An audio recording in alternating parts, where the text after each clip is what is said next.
Toi c'est qui? Toi c'est qui? Toi c'est qui? Toi c'est qui? Toi c'est qui? Moi c'est. Moi c'est. Toi c'est qui? Toi c'est qui? Toi c'est qui? Toi c'est qui? Toi c'est qui? Moi c'est un artisan. Moi c'est un artiste. Moi c'est l'émission des artistes et artisans haïtiens qui passe tous les samedis soirs à 7h. Cette émission est animée par Florence Augustin.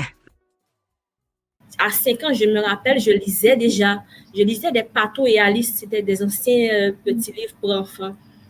Et puis, vers l'âge de 15 ans, 15-16 ans, je me suis dit, mais je lis tout le temps. Et puis, j'ai beaucoup d'imagination. Chers amis internautes, bonsoir. Tellement heureuse de vous revoir une fois encore pour une nouvelle édition de l'émission Moi c'est. Ce soir, nous recevons une femme aux multiples talents. À tout à l'heure, n'oubliez pas de mettre un pouce pour nous, n'oubliez pas de partager, n'oubliez pas de vous inscrire. À tout à l'heure. Femme c'est cajou. Proverbe haïtien, sagesse ak richesse.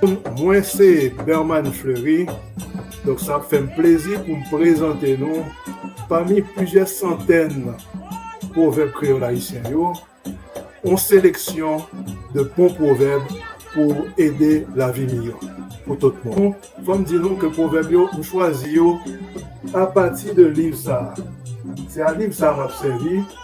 Donc c'est un livre qui a plus que 268 proverbes là-dedans. Et son sélection de proverbes, donc sélection proverbes ça, il bien sûr, il choisit quelques proverbes qui baillent bon message pour aider mon vivre dans la vie. La femme comme la cajou. Proverbe haïtien, sagesse et richesse.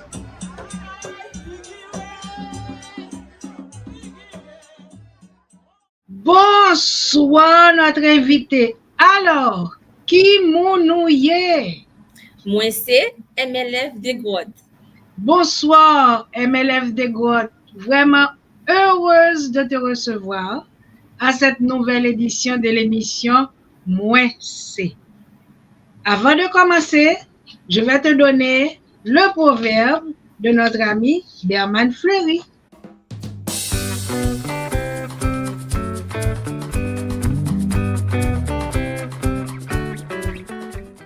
Un autre proverbe, bien compté, mal calculé. En français, bien compté, mal calculé. Tu as entendu le proverbe? Bien compté, mal calculé. Bien compté, mal calculé. On revient au proverbe à la fin de l'émission. Alors, MLF, qu'est-ce qui t'a donné envie d'écrire? L'envie d'écrire. La lecture m'a donné envie d'écrire. C'est vraiment ça le mot. Parce que j'aime la lecture depuis, j'ai conscience de pouvoir me rappeler de ça. Une petite anecdote, je me rappelle, mon père aimait aussi la lecture. Il avait sa bibliothèque du plafond jusqu'au sol. Et puis, dès que j'ai eu l'âge de marcher, ma mère lui disait, mais il faut que tu enlèves tes livres parce qu'elle va les prendre, elle va les abîmer. Et puis, ma mère me raconte, mais mon père n'a jamais enlevé les livres. Et puis, il disait que, ah non, elle va rien les faire. Effectivement, quand j'ai eu l'âge, j'ai pu les enlever des étagères, je les enlevais, je les feuilletais, je n'ai jamais déchiré de livre. Jamais. Donc, j'ai commencé à lire tôt. Parce que mon père m'a appris à lire. À 5 ans, je me rappelle, je lisais déjà. Je lisais des Pato et Alice, c'était des anciens petits livres pour enfants. Et puis, vers l'âge de 15 ans, 15-16 ans, je me suis dit, mais je lis tout le temps. Et puis, j'ai beaucoup d'imagination. Je veux vraiment essayer d'écrire quelque chose. Et puis là, quand j'ai fait mon premier manuscrit, j'ai eu mon cahier et puis j'ai commencé à écrire. C'était une histoire d'horreur, ma première histoire. Et ensuite, j'ai écrit une nouvelle. C'était vraiment des manuscrits. Ces histoires-là sont restées dans le tiroir. C'est pas il y a mon beau-père qui me demande tout le temps parce que lui, il avait lu les deux. Il me demande, mais qu'est-ce que tu comptes faire avec? Est-ce que tu veux un jour les publier? Mais bon, à mon humble avis, je me dis, c'est des histoires d'enfants. Je sais pas. Bon, il y a quand même la littérature jeunesse, tu pourrais peut-être les publier. Il faudrait les relire pour voir. Parce que tu avais quel âge quand tu les as écrites? Mon histoire d'horreur, j'avais probablement 15 ans. Et puis la nouvelle que j'ai écrite, c'est probablement 2 ans plus tard. C'est sûr que si je vais les relire, j'aurai beaucoup de corrections à apporter parce que c'est sûr que le style serait vraiment, je ne vais pas dire immature, mais on verrait vraiment, c'est un style enfantin. Mais ils sont là. Bon, moi je te souhaite de les publier. Dis-moi, comment choisis-tu les sujets ou bien les thèmes de tes écrits? Je choisis les thèmes suivant mon sentiment. Ça veut dire que je peux aujourd'hui, parce que je réfléchis beaucoup, je pense beaucoup, je suis du genre rêveuse. Ma première publication, c'est un recueil. Donc, les textes, je les choisis selon les sentiments. Donc, je pensais que les sentiments, comment je me sentais, je me réveille ce matin, ce que je vois, ce que je me sens, c'est des textes. Donc, j'écrivais ces textes-là qui parlent vraiment des émotions, des sentiments, de ce que tu vis au quotidien et comment est-ce que tu peux te comporter pour changer ça. Et puis, mon deuxième roman que j'ai publié, j'ai choisi ce sujet parce que, justement, à un moment donné, je pensais beaucoup à la réincarnation. Donc, j'ai fait beaucoup de recherches sur la réincarnation. Et puis, en faisant ça, des idées me sont venues. Et puis, je me suis dit, je vais écrire une histoire, une fiction, mais je vais inclure la réincarnation là-dedans. Je comprends. Mais quand tu écris, est-ce que tu as un rituel, une routine d'écriture quand tu écris? Comment tu fais ça? Ça varie. La première, c'est pour les romans, je me réveille, je me mets en bonne condition et puis je commence à travailler. Ça veut dire que je commence à écrire. Je ne veux pas perdre le fil, je continue. Si je me sens fatiguée mentalement à ce moment-là, j'arrête, je prends une pause, je me remets dans le bain parce que pour moi, je dois vraiment être disposée, je dois vraiment être de bonne humeur pour travailler, pour bien travailler. Pour les textes, pour les poèmes, c'est différent. Je peux me dire, les textes, c'est comme l'inspiration. Là, je peux être en train de regarder un film, par exemple, et puis un moment, je distrais, et puis un sujet, une idée me vient à l'esprit. Je vais immédiatement laisser ce que je fais, je vais écrire ce qui me vient à l'esprit. Peut-être que ce sera 2 phrases, une phrase, mais c'est sûr que dès que ça arrive, je le fais. Donc, le processus est différent pour la poésie et pour le roman. Parce que pour moi, le roman, c'est une histoire que j'ai déjà en tête. J'ai le corps du sujet. Maintenant, je vais travailler ce sujet-là pour créer l'univers tout autour. Donc, c'est comme si tu allais à la pêche. Quand tu es devant la télévision, tu trouves une idée. Oui, la télévision, c'est un exemple, mais il y a plein d'autres choses. Je peux aussi être dehors. Parce que la raison pour laquelle j'ai toujours quelque chose pour écrire, j'ai toujours un petit carnet ou mon téléphone je suis toujours prête à écrire une idée. Je peux être à une fête, par exemple, et puis il y a une scène qui attire mon attention. Ça me donne une idée, ça me donne une phrase, une étincelle. Ça, je ne veux pas le perdre. Il faut que je le note quelque part parce que cette étincelle-là, cette phrase-là va m'aider à créer un corps à partir d'elle. Est-ce que ça t'arrive d'avoir le syndrome de la page blanche? Parce que des fois, ça arrive à des auteurs. Ils ont le syndrome de la page blanche, ils arrivent, ils ne peuvent pas écrire. Est-ce que ça t'arrive? Je n'ai pas encore eu le syndrome de la page blanche, mais je ne sais pas si ce mot existe. J'ai déjà eu tellement d'idées dans la tête, je ne sais pas par où commencer, ce que je dois prendre, que je sois pêché par ces idées. Il me faut du temps pour remettre de l'ordre. C'est comme je suis là et puis je vois plein d'images, plein d'idées. C'est comme un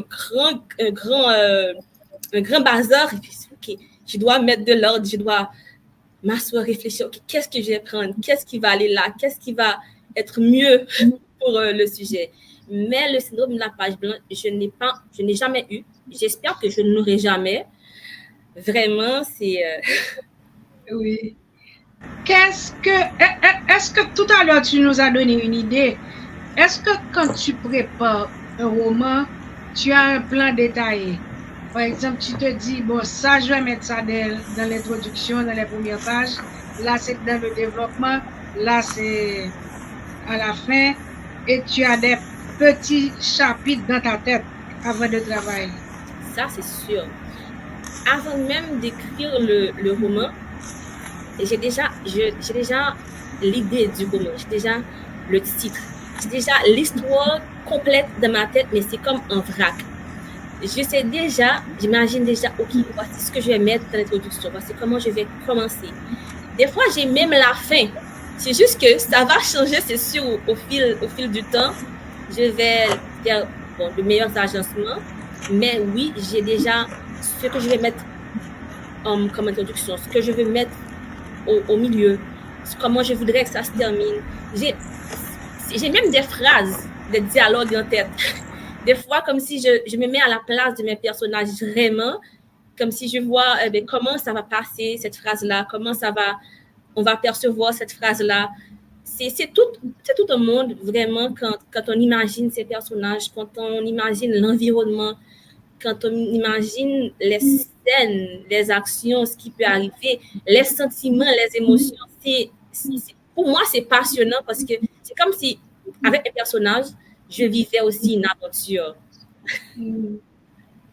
Je te comprends. Mais quel auteur t'influence le plus?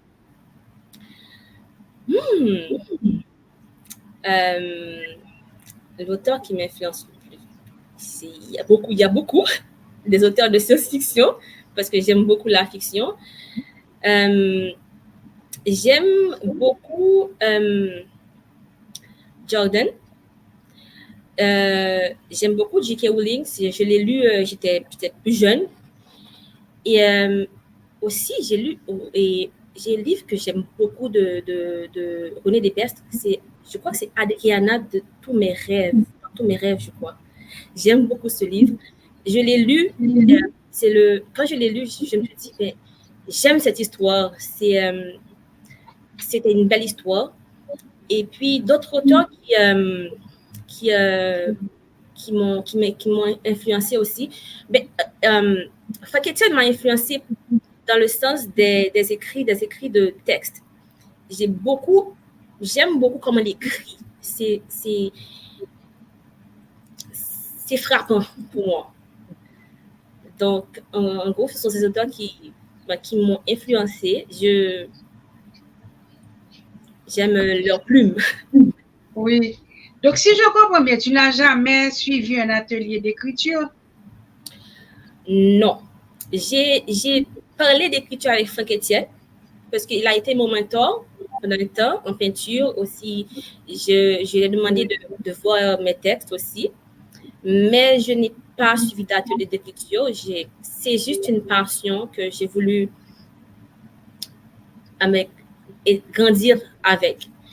En termes d'écriture, par contre, j'ai suivi des cours de scénariste. Donc, j'ai mon diplôme de scénariste. Merci. C'est de l'écriture, mais c'est vraiment pas comme un roman. Il y a beaucoup plus pour moi, je trouve qu'il y a beaucoup plus de règles pour le scénario que pour le roman. Parce que le roman, vraiment, on peut laisser libre cours à son imagination, mais c'est toi tu es ton réalisateur, tu es ta productrice, tu es tout. ce qui est différent pour les scénarios, mais c'est tout aussi passionnant parce que c'est toujours de l'écriture, c'est toujours pour moi, c'est toujours aussi passionnant. Il y a 2 mois de cela, tu as eu une vente signature.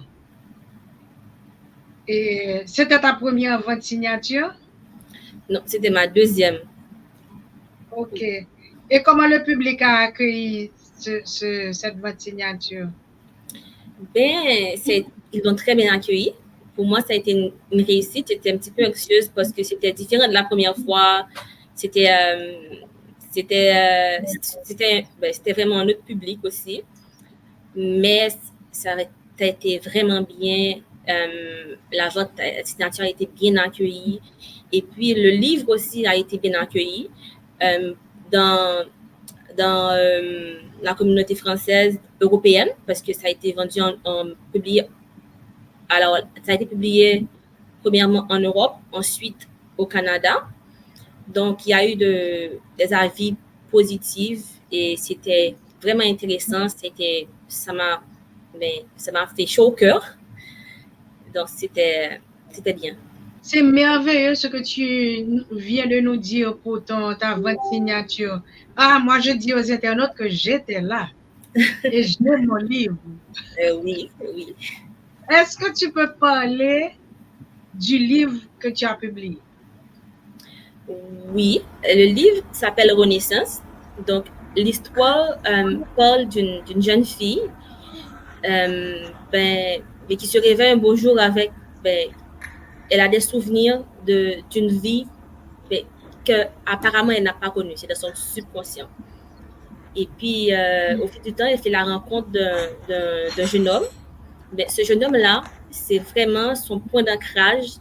C'est vraiment lui qui va l'aider à se souvenir que les rêves qu'elle fait, ce qu'elle croit qui n'est pas réel, c'est vraiment réel. C'est la vie ou les vies qu'elle a eues avant cette vie qu'elle vit là aujourd'hui. Donc, elle vient d'une autre planète. Ils sont venus sur Terre. Ils avaient une mission à accomplir. Donc, entre-temps, elle est morte, elle s'est réincarnée. Et puis, l'histoire est centrée sur sa dernière réincarnation. Donc, elle va se rappeler de toutes ses vies précédentes, ce qui va l'aider à amener à bien sa mission. OK. Et le livre a combien de pages? Le livre a 285 pages. C'est beaucoup. Tu as pris combien de temps à l'écrire? Ce livre-là, ça m'a pris, je pense, une année à relire, à faire les corrections, à arranger certaines choses, à réécrire certains chapitres. Oui. Tu as parlé de public européen tout à l'heure et québécois. Est-ce que tu comptes le traduire en anglais? Est-ce que tu comptes le traduire? Oui, on y pense vraiment parce que comme ça veut dire on aimerait vraiment élargir le public et pas rester seulement dans le public français, mais aller vers le public anglophone aussi parce que le marché anglophone, c'est quand même plus vaste. Donc oui, on pense à une traduction anglaise donc pour bientôt. Quand tu dis on, c'est qui? Ah, mon conjoint, c'est mon manager aussi. Ah bon, là, ouais. OK. Est-ce que dans ton livre, il y a quand même des parties où il y a des expériences personnelles là-dedans? Non, c'est vraiment de la fiction. Il n'y a rien de personnel. C'est un monde imaginaire vraiment créé de toutes pièces. Ce qu'il y a seulement là-dedans, c'est mes sentiments, mes émotions, tout mon amour. Est-ce que tu as eu des retours, des gens qui t'ont appelé pour te dire comment ils ont trouvé le livre et tout? J'ai eu des retours. Il y a des chroniqueuses françaises. La maison d'édition m'a envoyé certains avis qu'ils ont eus. C'était très constructif, c'était bien. Ces avis-là m'ont donné chaud au cœur, m'ont dit, j'ai fait un bon travail, que c'est apprécié et ça encourage aussi. Donc, ils ont aimé, il y a un avis qui dit qu'il a aimé le fait que ça change un peu, qu'on ne s'attend pas, c'est une histoire de réincarnation, c'est une histoire d'une autre planète, ça change un peu, vraiment plongée dans un univers mais magique. C'était intéressant, ça m'a poussé à réfléchir, à dire que ben, je veux travailler plus fort, je veux continuer vraiment parce que ben, c'est encourageant. Rappelle aux internautes le nom du livre. Le livre s'appelle Renaissance avec un S. Ok. On va faire notre première pause MLF et on va parler de notre talent que tu as. D'accord. À tout à l'heure. À tout à l'heure. Concrétisez vos rêves de publication. Les éditions Jacques Trouillot sont là pour vous. 4054 rue Mousselet, Montréal-Nord, Québec, H1H2C5. Téléphone 514-507-7771. 514-885-8606. Pour plus d'informations, visitez notre site www.jacquestrouillot.ca. Chers amis internautes, nous sommes avec MLF. Elle nous parlait de sa publication. Le livre s'appelle Renaissance et il paraît que c'est un livre qui a beaucoup de succès. Je vous laisse le soin de le découvrir. MLF, tu nous as parlé de Renaissance, mais tu ne nous as pas donné une idée de ton premier livre. Ça s'appelait comment? Mon premier livre s'appelle Réveil strident. C'est un recueil de poèmes, de textes. Des textes qui sont vraiment portés sur la nature humaine, sur les émotions, les sentiments, sur comment s'aider à avancer, à se guérir. C'est ça, parce que moi, quand j'aime écrire, j'écris différentes choses. J'écris des poèmes, j'écris de la fiction et aussi j'écris des histoires pour les enfants. J'ai toute une collection pour enfants terminée, donc on va lancer l'application d'ici l'année prochaine. Donc, pendant aussi que je travaille sur un prochain roman, donc ça, je garde encore le secret, le titre. Le secret sur le titre, c'est ça. Nous allons maintenant parler de ton deuxième talent. Je ne sais pas s'il y en a d'autres, mais moi, je n'en connais que deux pour le moment. C'est la peinture. Et le jour de ta vente signature, tu en avais profité pour étaler tes œuvres. Et je me suis rendu compte que tu aimais beaucoup l'art abstrait. C'est ce genre de peinture qui te passionne le plus? Oui, j'aime vraiment l'abstrait et aussi un peu de symbolisme parce que ça me permet de mieux m'exprimer. Je sens que je ne suis pas enfermée dans une boîte. Je pense que c'est plus facile pour moi de laisser parler mes émotions. MLF, qu'est-ce qui t'a donné envie de commencer à peindre? Je dessine et puis je pense qu'en 2015, donc je me suis dit, j'étais voir une amie, elle peint aussi, et puis je me suis dit, mais j'aimerais vraiment tenter et essayer je dessine sur du papier, mais j'aimerais faire mieux que ça. Je me suis servi de mes dessins pour faire mon premier tableau. Donc, j'ai juste vraiment eu l'envie d'essayer une nouvelle chose parce que j'ai toujours aimé l'art. Mais dans ma jeunesse, mes parents m'ont jamais vraiment encouragée parce que pour eux, l'art, pour eux, c'est pas un métier. Ils te disent que je veux que tu ailles à l'école, je veux que tu ailles à la fac, je veux que tu apprennes les métiers que les parents voient. Avocat, médecin, tout ça. Et je veux dire que longtemps, je me suis dit, OK, si j'aime ça, je m'adonne au dessin, je dessine tout le temps, mais je trouve que c'est pas suffisant, c'est pas assez. Et puis, comme ça, quand j'étais voir mon amie, c'était une passion pour elle. Je l'ai vue, elle était radieuse. C'était plaisant de la voir. Je me suis dit, mais je peux faire ça aussi. Pourquoi est-ce que je ne m'essaie pas? J'ai toujours voulu ça. J'ai toujours aimé l'art, j'ai toujours aimé ça. J'ai acheté mon tableau, j'ai pris une chaise, je l'ai mis sur ma chaise, j'ai essayé de la peinture, j'ai commencé à peindre. Donc, C'est de l'acrylique que tu avais acheté? Oui, de l'acrylique, parce que je suis asthmatique. La peinture à l'huile, c'est agressif. C'est pour moi. OK. Donc, ce qui veut dire que tu n'as jamais pris de cours de peinture non plus? Non. Par contre, j'ai travaillé avec des grands peintres.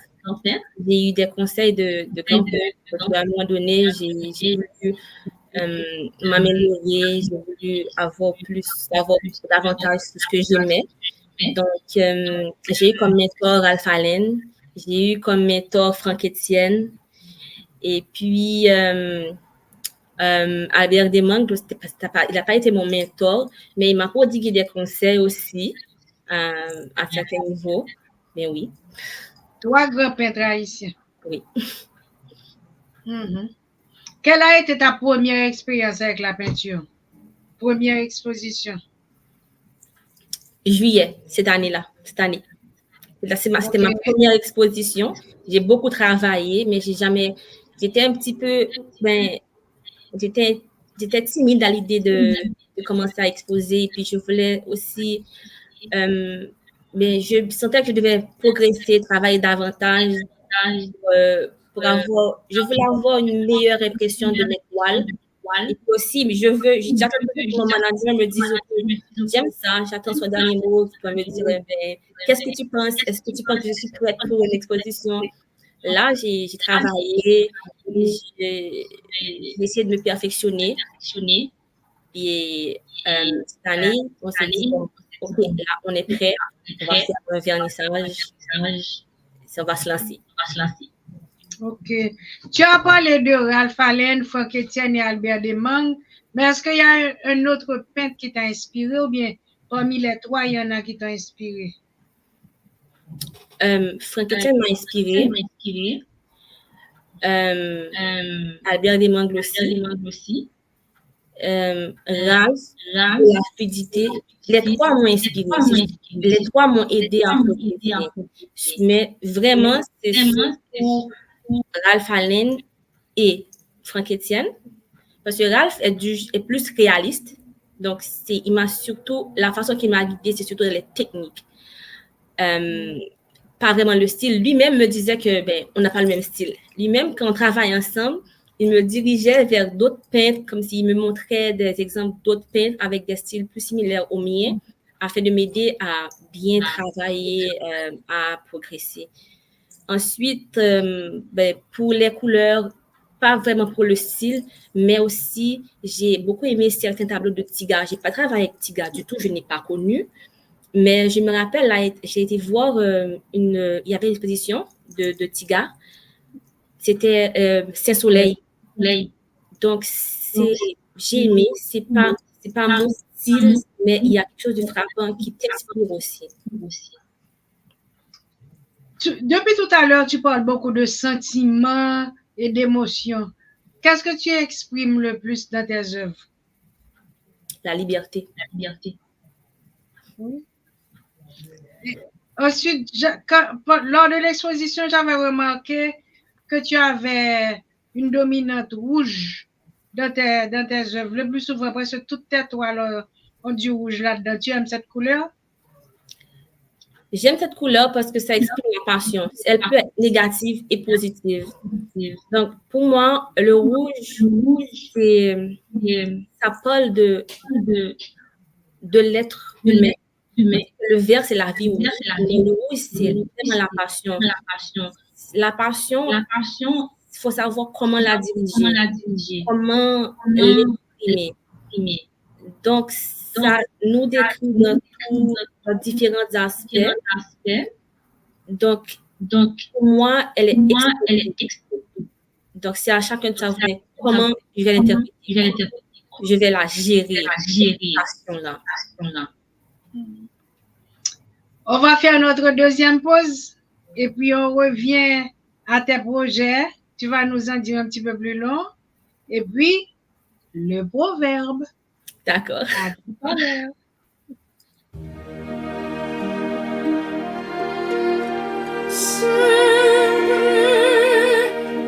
Vous avez toujours rêvé d'apprendre à lire la musique? Je suis Lucie Maillère, chanteuse d'opéra et enseignante de musique. Si ça vous chante, inscrivez-vous, c'est par ici.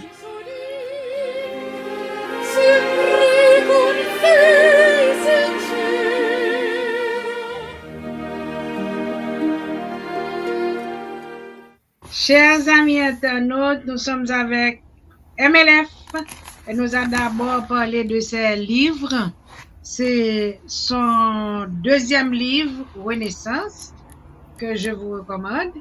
Et ensuite, elle nous a parlé de son livret de poèmes, Réveil strident.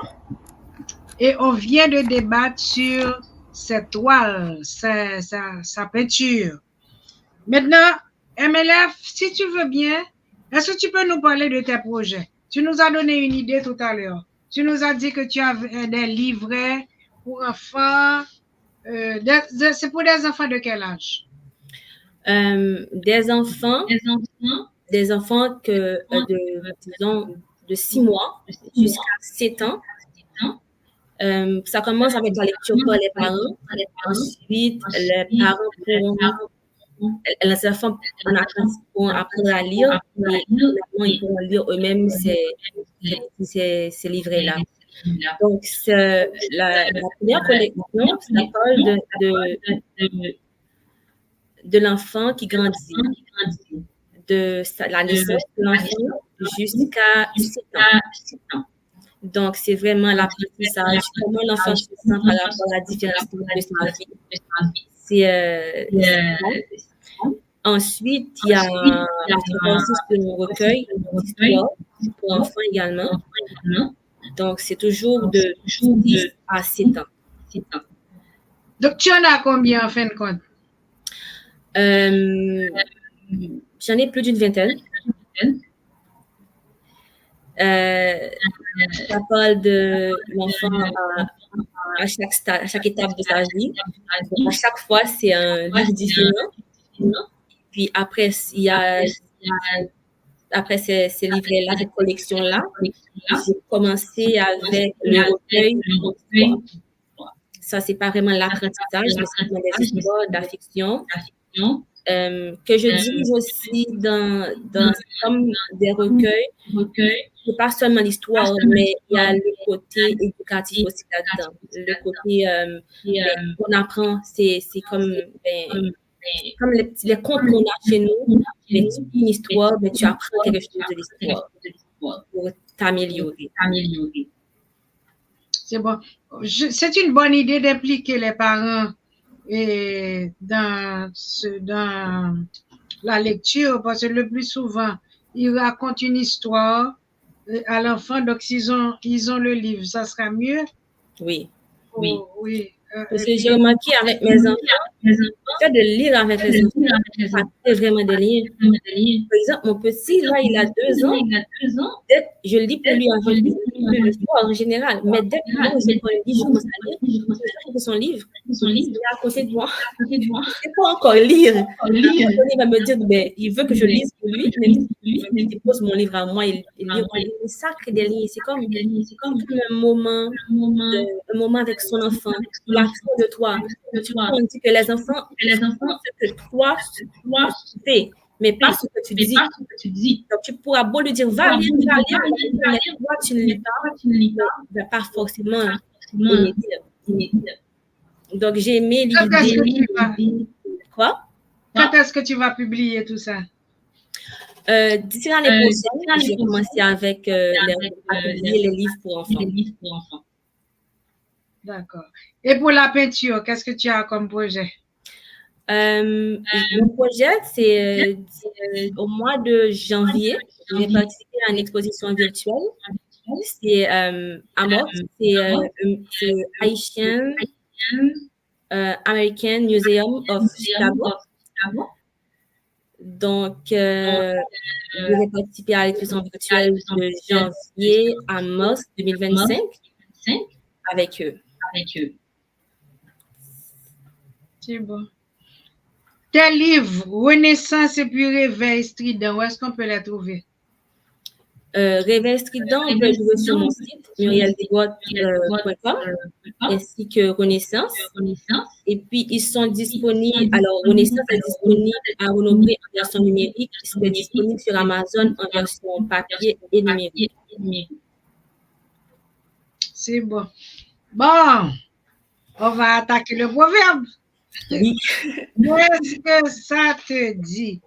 Bien compté, mal calculé. Bon, c'est un proverbe que j'entends souvent. Pour moi, bien compté, mal calculé, c'est l'heure où penser où tu n'as pas le fond bagage, où tu es ça, c'est ça qu'on a fait. Ou qu'on est que ça réussit. Il doit arriver ou venir un obstacle. En général, laisse arriver, gagner, mais dit, et sortez comme ça, mais bien compté, mal calculé. On va écouter ce que Berman nous dit. D'accord.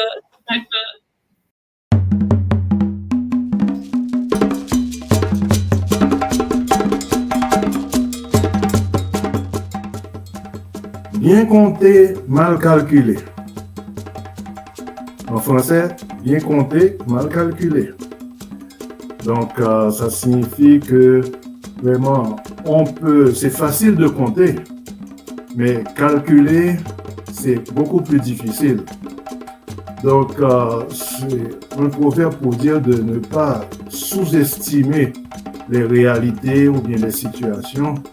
Il faut savoir et reconnaître les complexités des situations et de ne pas voir des situations de manière trop simple lorsqu'on doit trouver des solutions. Eh bien, Muriel, tu avais raison. En gros, c'est ce que Berman nous explique. Ne pas voir les situations de manière trop simple. Et puis, des fois, tu penses à quelque chose et puis, ce que tu avais planifié, c'est pas vraiment le résultat escompté. Je te remercie beaucoup pour ce moment. Avant de partir, rappelle aux internautes où on peut trouver tes livres.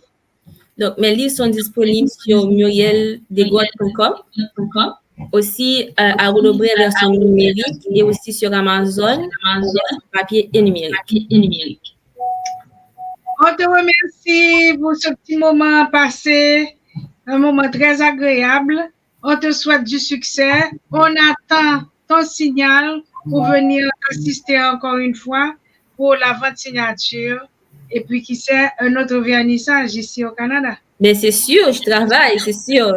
Ben merci, j'ai passé un bon moment. Merci pour l'invitation, ça a été vraiment un plaisir. À bientôt. À bientôt. Chers amis internautes, c'était avec nous MLF. Elle nous parlait de sa production, elle nous parlait de ses livres, ses publications et aussi de ses toiles. J'espère que vous avez pris plaisir à suivre l'entrevue. Je vous donne rendez-vous samedi de la semaine prochaine pour une autre émission. Moi, c'est... Toi c'est qui? Toi c'est qui? Toi c'est qui? Toi c'est qui? Toi c'est qui? Moi c'est. Moi c'est. Toi c'est qui? Toi c'est qui? Toi c'est qui? Toi c'est qui? Toi c'est qui? Moi c'est un artisan. Moi c'est un artiste. Moi c'est l'émission des artistes et artisans haïtiens qui passe tous les samedis soirs à 7h. Cette émission est animée par Florence Augustin.